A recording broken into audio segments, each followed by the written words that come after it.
J'ai récemment reçu un mélangeur Vitamix, le modèle A2300, afin de le tester et d'explorer des recettes.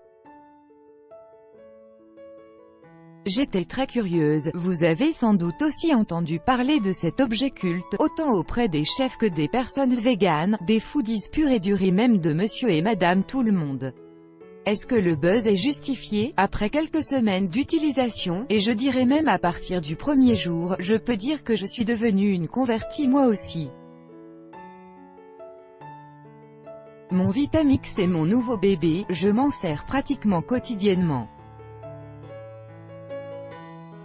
Il me simplifie la vie et il me donne des tonnes de nouvelles possibilités. Voici ce que j'aime particulièrement. 1. C'est une entreprise familiale, j'avoue que je l'ignorais avant, mais ces mélangeurs ne sont pas fabriqués par une grosse entreprise, plutôt par une compagnie familiale qui en est à la 5e génération et est toujours située dans la même petite ville en Ohio.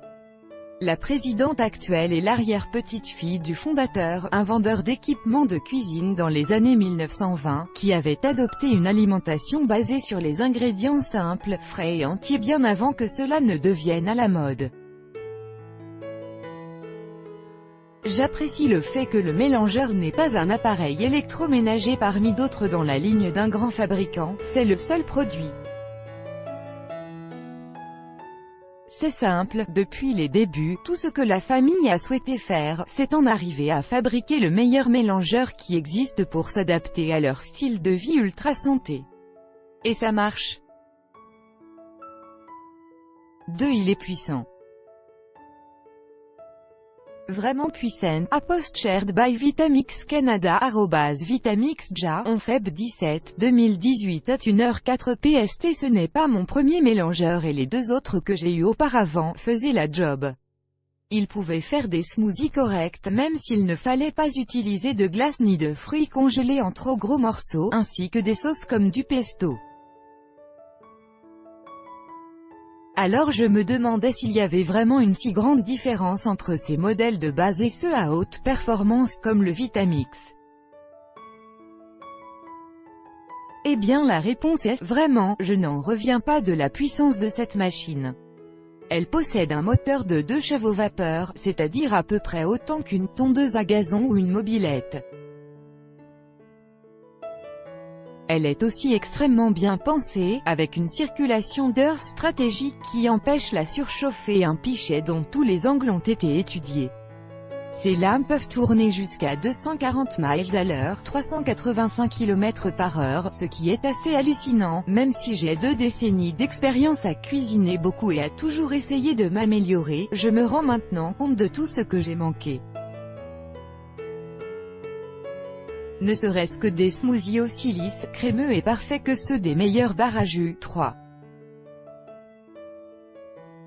Il est tellement facile à utiliser à post shared by Vitamix Canada @vitamixja, 11 janvier 19, 2018 at 3h24 PST. Il n'y a pas de clenche ou de position précise pour déposer le pichet, on le met sur la base et c'est tout. De la même manière, il n'y a que 3 boutons et une roulette, donc le manipuler est d'une simplicité déconcertante malgré le fait qu'on puisse créer différentes textures très précises avec. J'aime beaucoup sa minuterie intégrée qui montre depuis combien de temps le mélangeur fonctionne.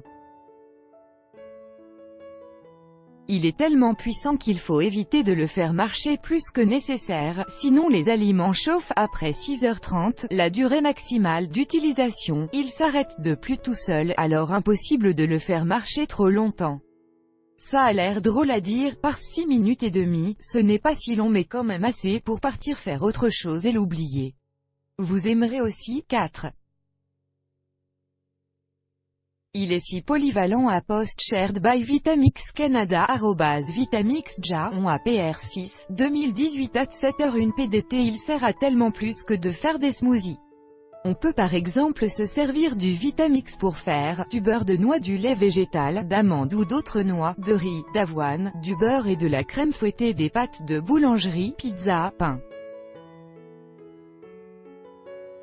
crêpes, gaufres, gâteaux, muffins, des pâtes fraîches, du café moulu, de la farine, de blé, d'avoine, de riz, de maïs, toutes sortes de sauces, des vinaigrettes parfaitement émulsionnées, des trempettes, hummus, guacamole, etc. Des purées pour bébé, de la crème glacée et des desserts glacés, des cocktails glacés, margaritas, daiquiris, etc. Sans gros morceaux de glace. Des soupes chaudes, voir la section ci-bas, etc. 5. Il est trop facile à nettoyer. La base ne comporte pas de trou pour accueillir le fond du pichet, alors pas possible que ce dernier se salisse avec du liquide comme ça finissait toujours par arriver avec mes mélangeurs précédents. C'était pénible parce que cette zone était très difficile d'accès, et qu'évidemment, on ne peut pas plonger la base d'un mélangeur dans l'eau pour le laver. Le Vitamix a donc réglé ce problème. En plus, la base est recouverte d'un tapis de caoutchouc qui fait qu'elle ne peut jamais devenir dégueu. Suffit de passer un petit linge dessus et tout part sans frotter. J'adore aussi la façon de nettoyer le pichet. On le remplit d'eau à moitié, on ajoute une goutte de savon et on le fait marcher pendant 30 à 60 secondes, reste juste à l'essuyer par la suite. Ça fonctionne vraiment et c'est beaucoup moins long que d'attendre que le cycle du lave-vaisselle soit terminé. 6. Il a complètement changé ma game de soupe. Même si j'aime toutes les fonctions, rien ne m'impressionne autant que celle de pouvoir faire des soupes chaudes à partir d'ingrédients crus. En quelques minutes, on peut y verser n'importe quel légume, ajouter du bouillon, des assaisonnements et laisser le tout mélanger pendant 6h30. Le résultat est un potage très lisse et mousseux, avec des saveurs amplifiées. L'ail, le gingembre et le curcuma frais goûtent particulièrement fort là-dedans, parce qu'ils ne sont pas cuits très fort ni très longtemps, et une température bien chaude, parfaite pour servir directement.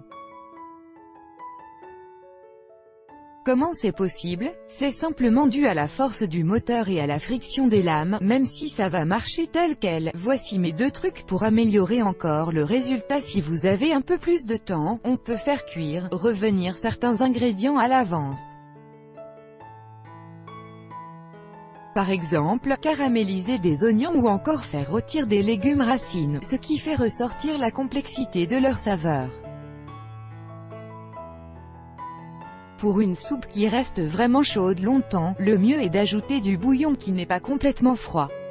Prenez donc le temps de le réchauffer un peu dans une tasse à mesurer dans le micro-ondes avant de l'ajouter au Vitamix. Recette de potage à la patate douce au Vitamix. Marie-Ève Laforte. Ingrédients 1 à 2 patates douces, selon leur taille, préalablement cuites au four avec la pelure, puis pelées 1 petite pomme de terre, pelée et coupée en 2 3 carottes, pelée et coupée en 2 1 oignon, pelée et coupée en 2 gousses d'ail entière, 1 petit morceau de gingembre, pelée 1 petite racine de curcuma frais, pelée ou rincé. Thé de curcuma en poudre, 3 tasses de bouillon de poulet ou de légumes, 1 tasse de tofu soyeux, sel, poivre. Préparation: versez les ingrédients solides dans le Vitamix, puis ajoutez le bouillon par-dessus. Démarrez le Vitamix à la vitesse la plus basse, puis augmentez graduellement la vitesse jusqu'à 10. Faire fonctionner le Vitamix pendant 6h30, après quoi il s'arrêtera tout seul. Si la soupe ne doit pas être servie tout de suite, laissez le couvercle en place pour qu'elle conserve sa chaleur le plus possible, ce qu'elle fera pendant 30 à 45 minutes. Rectifiez l'assaisonnement si nécessaire avant de servir directement à partir du pichet. Un dernier truc, si le curcuma tache le pichet, pas de panique. Il n'y a qu'à le placer dehors ou même sur le bord d'une grande fenêtre lors d'une journée ensoleillée, il redeviendra comme neuf en quelques heures. Note de la rédaction, le Vitamix testé a été offert à notre collaboratrice. Découvrez aussi nos trucs pour économiser un peu plus à l'époque.